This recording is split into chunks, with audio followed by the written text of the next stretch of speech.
Good evening everyone. आज हम Nifty का वीकली एनालिसिस करेंगे, लेकिन उसको हायर टाइम फ्रेम से चेक करेंगे क्योंकि अभी बजट आया था। तो बजट में कुछ अनाउंसमेंट्स हुई हैं जिसकी वजह से मार्केट को एक मूव मिला है अपसाइड में। लेकिन क्या ये मूव सस्टेनेबल है, इसको हम हायर टाइम फ्रेम से चेक कर लेते हैं। टेक्निकल एनालिसिस में अगर हम वीकली टाइम फ्रेम लगाते हैं तो ईयरली सीपीआर लगता है।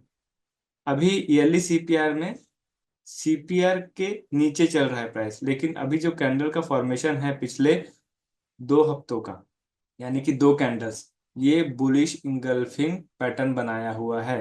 बुलिश इंगल्फिंग पैटर्न अगर बॉटम में बनता है तब वो अपसाइड की तरफ में मूव करता है। यहाँ सीपीआर का पिवोट पॉइंट 23,696 है, तो इसको मैं 23,700 के आसपास में कर देता हूँ। ये 23,700 का जो लेवल है ये बहुत इंपॉर्टेंट लेवल है। अगर इसके ऊपर में जाता है तब प्राइस ऊपर की तरफ में जा सकता है, लेकिन क्लोजिंग बेसिस पे हमको सीपीआर के ऊपर चाहिए, तभी हम बुलिश व्यू बना पाएंगे। अब हम 1 डे का टाइम फ्रेम आते हैं। इसमें मंथली सीपीआर है। मंथली सीपीआर को देखेंगे, ये एक नैरोस्ट सीपीआर का फॉर्मेशन है। और नैरोस्ट सीपीआर है तो वोलाटाइल मूवमेंट आता है, बहुत तेज मूवमेंट आ सकता है। इसका R1 और S1 थोड़ा सा दूर दूर है। तो हम क्या करेंगे, जब सीपीआर के ऊपर में ग्रीन कैंडल का फॉर्मेशन होता है तो यहाँ पे देखिएगा 20 EMA से भी एक सपोर्ट मिल जाएगा उसको ऊपर की तरफ में। पहला कैंडल जो बना है अभी, ये ऊपर और नीचे दोनों की तरफ वीक छोड़ा हुआ है, तो ये एक इनडिसिसिव कैंडल है। ये स्पिनिंग कैंडल है। अगर ये कैंडल के नीचे चला गया, इस रेड कैंडल का जो लोअर वीक है इसके नीचे चला जाता है, तो फिर हमको नीचे की तरफ में टारगेट मिलेगा। और अगर इसका हाई ब्रेक हो जाता है तब फिर हमको ऊपर का टारगेट मिलेगा। ऊपर और नीचे जो भी टारगेट बनाएंगे हम, वो 50% पे रहेगा, यानी सीपीआर से ऊपर R1 का 50% में प्रॉफिट बुक करेंगे, और सीपीआर से नीचे आएगा तब हम 50% पे पहला टारगेट बुक करेंगे। उसके बाद उसको तोड़ के नीचे आता है तब फिर हम देखेंगे कि कहाँ पे मूवमेंट लेना है। दूर है लेवल, इसीलिए हम इसका 50% लेंगे। अब आते हैं हम 1 घंटे के टाइम फ्रेम पे। जैसा कि मैंने बताया, डोजी मतलब जो कैंडल का फॉर्मेशन था वो उसमें अपर और लोअर वीक छोड़ा है। ये अपर वीक और लोअर वीक यहाँ पे दिखाई दे रहा है हमको। ये वोलाटिलिटी है।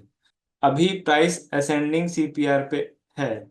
नेक्स्ट वीक असेंडिंग सीपीआर आ रहा है, लेकिन वाइडर है। वाइडर में मोमेंटम एक रेंज में रहता है जनरली। तो यहाँ सीपीआर असेंडिंग है, तो सीपीआर के पिवोट पॉइंट से अगर बाउंस करता है ऊपर की तरफ में, तब हम प्रीवियस वीक हाई जाएंगे, और प्रीवियस वीक हाई जाएगा तो फिर R1 का लेवल भी जा सकता है। बट हम यहाँ R1 और R2 का लेवल देखेंगे तो ये थोड़ा सा दूर आ रहा है, तो हम इसका 50% लेंगे। अगर ऊपर की तरफ में चला जाता है, यानी R1 previous week high break हो जाता है, तब हम इसका 50% टारगेट रखेंगे। और अगर सीपीआर से नीचे उतरता है तब हम अपना पहला टारगेट रखेंगे S1 प्रीवियस वीक लो। तो ये हमारा प्राइम टारगेट हो जाएगा नीचे की तरफ में, क्योंकि S1 प्रीवियस वीक लो पे आने के बाद में हो सकता है थोड़ा सा बाउंस करे, क्योंकि असेंडिंग सीपीआर है। तो ऊपर का टारगेट हमारा हो जाएगा 23,950 के आसपास का लेवल हो जाएगा ऊपर। और नीचे का टारगेट हो जाएगा प्रीवियस वीक लो, जो कि आ जाएगा 22,800। तो इस तरीके से हमको मूवमेंट करना है। अब इसमें हम अपना ट्रेड सेटअप बनाने के लिए, इसके लिए हम एक बॉक्स बना लेते हैं, रेक्टेंगल बॉक्स। और इस रेक्टेंगल बॉक्स को पीवोट के नीचे वाले बॉक्स में लगा लेंगे। ये वाला बॉक्स बन गया सीपीआर का लोअर लेवल। और हायर बॉक्स को बनाने का भी जरूरत नहीं है फिलहाल। ये मेक और ब्रेक वाला लेवल है। अगर इस पीवोट पॉइंट के ऊपर चला जाता है मार्केट, तो ऊपर की तरफ में जाएगा, मतलब नीचे से ऊपर की तरफ में जाना चाहिए, तब फिर हम ऊपर का ट्रेड बना सकते हैं। और अगर ये इस लोअर लाइन के नीचे उतर जाता है तो फिर हमको S1 का टारगेट मिल सकता है। तो इस तरीके से प्राइस का मूवमेंट रहेगा। अब आ जाते हैं 5 मिनट के टाइम फ्रेम पे। 5 मिनट का टाइम फ्रेम हमको नैरोस्ट सीपीआर बता रहा है, लेकिन इसमें भी R1 और S1 का दूरी बहुत ज्यादा आ रहा है। जब दूरी ज्यादा आता है तब फिर हम इसका 50% लेंगे। अगर प्राइस सीपीआर के अंदर खुलता है तब बहुत ज्यादा जिगजैग मैनर पे चलेगा। असेंडिंग सीपीआर है इसलिए सीपीआर पे सपोर्ट लेकर के प्राइस R1 तक के जो जाएगा वो धीरे धीरे करते हुए जाएगा। लेकिन अगर सीपीआर से नीचे उतर गया तो वो हो सकता है S1 की तरफ में बहुत जल्दी आ जाए। लेकिन अगर S1 प्रीवियस डे लो टूट जाता है नीचे की तरफ में, तो हमको नीचे की तरफ जो आ रहा है ये सपोर्ट आ रहा है, तो नीचे की तरफ जो ट्रेड बनेगा थोड़ा सा रिस्की रहेगा। इसको हम ऑप्शन के चार्ट पे देख सकते हैं। पहले तो ऑप्शन के चार्ट पे आते हैं। निफ्टी 23,400 का कॉल ले लेते हैं। कॉल में डिसेंडिंग सीपीआर है, इंडेक्स में असेंडिंग सीपीआर आ रहा था, लेकिन कॉल में डिसेंडिंग सीपीआर आ रहा है, तो सीपीआर एक रिजेक्शन का काम कर सकता है। अगर सीपीआर पे ओपन होता है और पहला कैंडल रेड बनता है तो ये S1 और एस प्रीवियस डे लो S1 तक जा सकता है। अगर प्रीवियस डे लो और S1 टूट जाता है तो फिर ये फर्दर नीचे की तरफ में फॉल हो सकता है। लेकिन अगर सीपीआर के ऊपर बुलिश कैंडल बनता है तो फिर वो धीरे धीरे R1 पे जाने की कोशिश करेगा, लेकिन धीरे धीरे जाएगा, ज्यादा तेजी के साथ में नहीं जाएगा। R1 प्रीवियस डे हाई के ऊपर में निकल जाता है अगर 10:30 बजे के पहले, तो फिर वो R2 का लेवल इसको मिल सकता है आसानी से। लेकिन 10:30 बजे के पहले स्ट्रॉन्ग कैंडल के साथ में ब्रेक होना चाहिए, तभी मिलेगा। नहीं तो अगर यहीं पे खुलता है एक रेड कैंडल बनाता है तो सीपीआर पे वापस आ जाएगा। अब हम निफ्टी का पुट भी देखेंगे। पुट को चेक करने के लिए ये वाला पुट लगा लेते हैं। पुट में भी डिसेंडिंग सीपीआर आ रहा है। यहाँ पे भी वही सेम सिनेरियो, सीपीआर के नीचे गया तो S1 का लेवल, और S1 के नीचे टूटा तो S2 का लेवल भी आसानी से मिल सकता है। लेकिन अगर सीपीआर के ऊपर बुलिश कैंडल का फॉर्मेशन होता है तो वो धीरे धीरे करके R1 की तरफ में जाएगा। और अगर R1 previous day high break हो जाता है तब के केस में वो R2 का लेवल हमको मिल सकता है ऊपर की तरफ में। कॉल और पुट दोनों का जो सीपीआर है थोड़ा सा वाइडर टाइप का है, तो ज्यादा मूवमेंट एक्सपेक्टेड नहीं है। और निफ्टी में इंडेक्स जो है वो नैरो सीपीआर है, लेकिन उसका R1 और S1 दूर दूर है।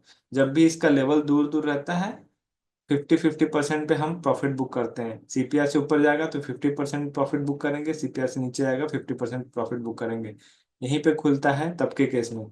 अगर R1 प्रीवियस डे हाई के पास में खुल जाता है और पहला कैंडल ही रेड बनाता है नीचे की तरफ में, तो हो सकता है सीपीआर पे वापस आ जाए एज पर सीपीआर रूल। और अगर यहाँ पे पहला कैंडल ओपन होता है और पहला कैंडल ग्रीन बन जाता है तो वो धीरे धीरे करके सीपीआर तक चला जाएगा।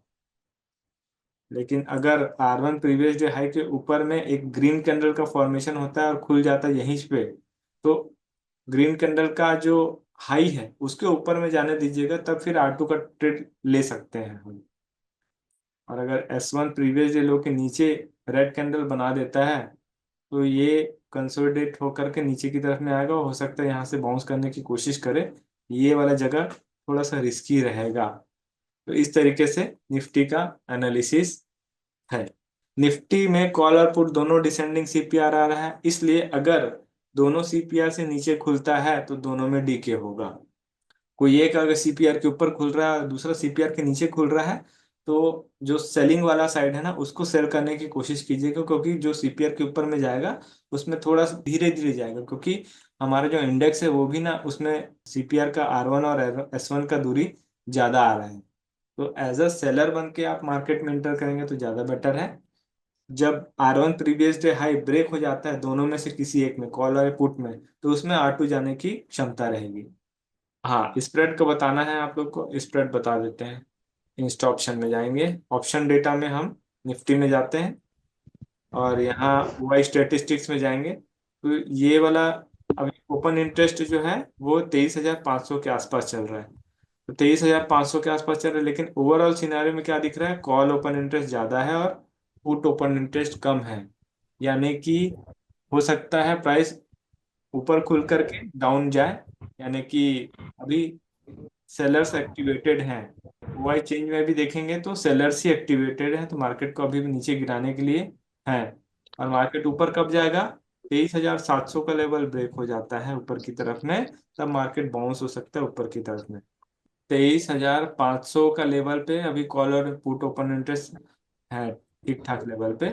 लेकिन इसका अल्टीमेटली जो टारगेट आ रहा है वो 23,800 का आ रहा है। इसके बाद 24,000 का लेवल आ रहा है, और इसमें नीचे की तरफ में अल्टीमेटली आ रहा है 23,200, उसके बाद सीधा 23,000 का लेवल आ रहा है। तो इसी तरीके से मार्केट अभी रन करने वाला है वाई स्टेटिस्टिक्स के पार्ट पे।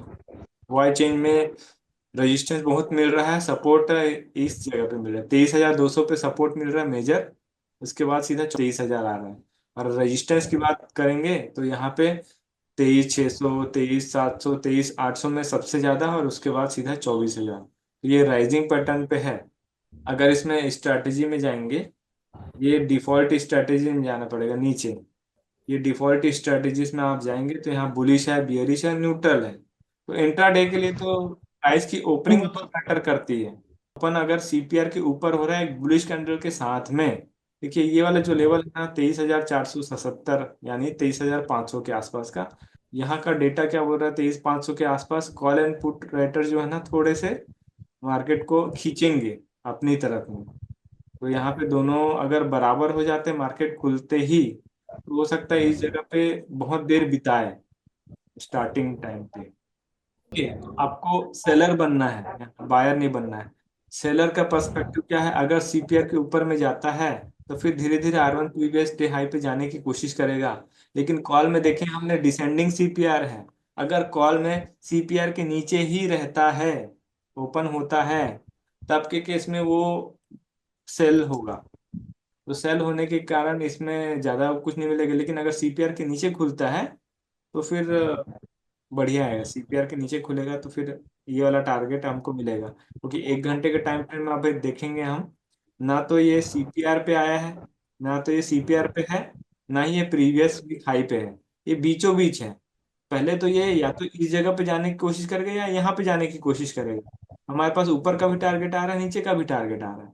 तो ओपनिंग कहाँ हो रही है ये बहुत मैटर करता है। अगर ओपन यहीं पे हो जाता है तो ऊपर जा करके हो सकता है नीचे फेंक दे, फिर सीपीआर से सपोर्ट लेके बाउंस होगी ऊपर की तरफ में। ये जो 23,500 का लेवल जिसको मैंने मार्क करके रखा है, ये 1 डे के टाइम फ्रेम पे मंथली में ये सीपीआर का पिवोट पॉइंट का लेवल आ रहा है। इस लेवल के अगर ऊपर में जाता है प्राइस, पिवोट पॉइंट के अगर ऊपर में एक स्ट्रॉन्ग बुलिश कैंडल का फॉर्मेशन होता है, तब फिर वो ऊपर जाने की टेंडेंसी रहेगी। 23,500 पे आ रहा है पिवोट पॉइंट, तो 23,700 का लेवल हमने देखा था वीकली टाइम फ्रेम पे सीपीआर आ रहा है। तो हो सकता है ये वाला सीपीआर, 1 डे का सीपीआर और वीकली वाला जो सीपीआर है, इसके बीच में फंसे तो हमको 23,500 का सपोर्ट मिलेगा और 23,700 का एक रेजिस्टेंस मिलेगा। तो 200 पॉइंट में हमको खेलना है अगले हफ्ते। तो आपको क्या करना है, यहाँ से 1 घंटे के टाइम फ्रेम पे हम देखेंगे प्राइस की ओपनिंग अगर प्रीवियस वीक हाई से खुल रही है और रिजेक्शन मिल रहा है, यानी कि 5 मिनट के टाइम फ्रेम पे बेटर कंडीशन में बता रहा हूँ ना। अगर R1 प्रीवियस डे हाई पे खुलता है और एक स्ट्रॉन्ग रेड कैंडल बनाता है नीचे की तरफ में, तो प्राइस नीचे की तरफ में आना है। और अगर प्राइस नीचे की तरफ में आ रहा है तो उसका टारगेट हो जाएगा सीपीआर। तो अगर नीचे की तरफ में आएगा तो क्या गिरेगा, कॉल गिरेगा। ठीक है, तो हम इंस्टा ऑप्शन में जाएंगे, स्ट्रेटेजी पार्ट में जाएंगे, डिफॉल्ट स्ट्रेटेजीज में आएंगे, मार्केट हो जाएगा बियरिश। और बियरिश में आपको बियर कॉल स्प्रेड करेंगे, ये वाला स्ट्रेटेजी करेंगे बियर कॉल स्प्रेड। आप सेल कर दीजिए, या तो फिर सिंपल यहाँ पे R1 प्रीवियस डे हाई के नीचे एक स्ट्रॉन्ग रेड कैंडल का फॉर्मेशन हो, आप सेल कर दीजिए सीपीआर तक का। और हो सकता है ये सीपीआर के भी नीचे आ जाए, क्योंकि R1 प्रीवियस डे हाई के नीचे आएगा तो ये क्या है, एक मिरर इमेज बना सकता है अगर सीपीआर से नीचे उतर जाता है तब के केस में। तो हो सकता है वो S1 पे भी आ जाए, फिर S1 से सपोर्ट लेके बाउंस हो रहे ऊपर की तरफ में। तो इस तरीके का सिनेरियो दिख सकता है हमको 1 घंटे के टाइम फ्रेम में। हमको वो क्यों दिखेगा, इसका रीजन है कि जब प्रीवियस वीक हाई से नीचे उतरेगा तो हमको इमीडिएट सपोर्ट कहाँ आ रहा है, सीपीआर पे आ रहा है ना। तो अगर R1 मतलब प्रीवियस वीक हाई पे खुलता है तो यहाँ पे कोई उसको मेजर सपोर्ट नहीं है, हमको सीपीआर का टारगेट मिल जाएगा आसानी से। तो इसलिए ना मिरर इमेज कल बन सकता है, बशर्ते R1 प्रीवियस डे हाई पे खुले और स्ट्रॉन्ग रेड कैंडल बनाए नीचे की तरफ में। आपको क्या बनाना है, बियर कॉल स्प्रेड, क्योंकि कॉल गिरेगा, है ना। कॉल गिरेगा तो क्या है, ये वाला जो सिनेरियो 23,500 का कॉल है ये सेल होगा, और 23,750 का कॉल बाई होगा, है ना। पैसा कितना लगेगा, 61,000 रुपीज। तो ये हो गया आपका बियर कॉल स्प्रेड। अब अगर मार्केट नीचे ही खुल जाता है, S1 प्रीवियस डे लो पे खुलता है और स्ट्रॉन्ग ग्रीन कैंडल का फॉर्मेशन बनाता है, यहाँ से स्ट्रॉन्ग ग्रीन कैंडल का फॉर्मेशन बनाता है और CPR की तरफ में जाने की कोशिश करेगा, तो यहाँ पे ऊपर का पोजीशन बनेगा। तो आप सिंपल जाएंगे इंस्टा ऑप्शन पे और नीचे बुलिश में जाएंगे, और बुलिश में आपको देखिए कॉल और पुट दोनों डिसेंडिंग CPR पे है ना, तो इसलिए हमको सेलर बनना है कल, बायर नहीं बनना है। सॉरी, सेलर में हमको अगर कॉल ऊपर की तरफ में जा रहा है तो पुट गिरेगा, तो बुल पुट स्प्रेड बनाना है। ये बुल पुट स्प्रेड का रहेगा सिनेरियो। बुल पुट स्प्रेड में देख लीजिए 23,500 का पुट है, ये सेल होगा, 23,250 का पुट है, बाई होगा। फ्रेंड्स, अगर आपको हमारा वीडियो कोर्स फ्री में चाहिए तो नीचे दिए हुए डिस्क्रिप्शन में जो हमारा डीमैट अकाउंट का लिंक है उससे आप अकाउंट ओपन कर सकते हैं और नीचे दिए हुए व्हाट्सएप नंबर पर शेयर कर सकते हैं। इससे आपको हमारा कोर्स फ्री में मिल जाएगा और आप हमारे व्हाट्सएप के लाइव ग्रुप में भी ऐड हो जाएंगे, ताकि आपका जो भी क्वेरी क्वेश्चन डाउट है उसे आप पूछ सकते हो और सही समय पे सॉल्व करा सकते हो। आपको हमारा वीडियो कंटेंट अच्छा लगा तो वीडियो को लाइक ज़रूर कीजिए और चैनल में नए हैं तो चैनल को सब्सक्राइब कर लीजिए। Thank you for advance learning, join our master class, link in the description below.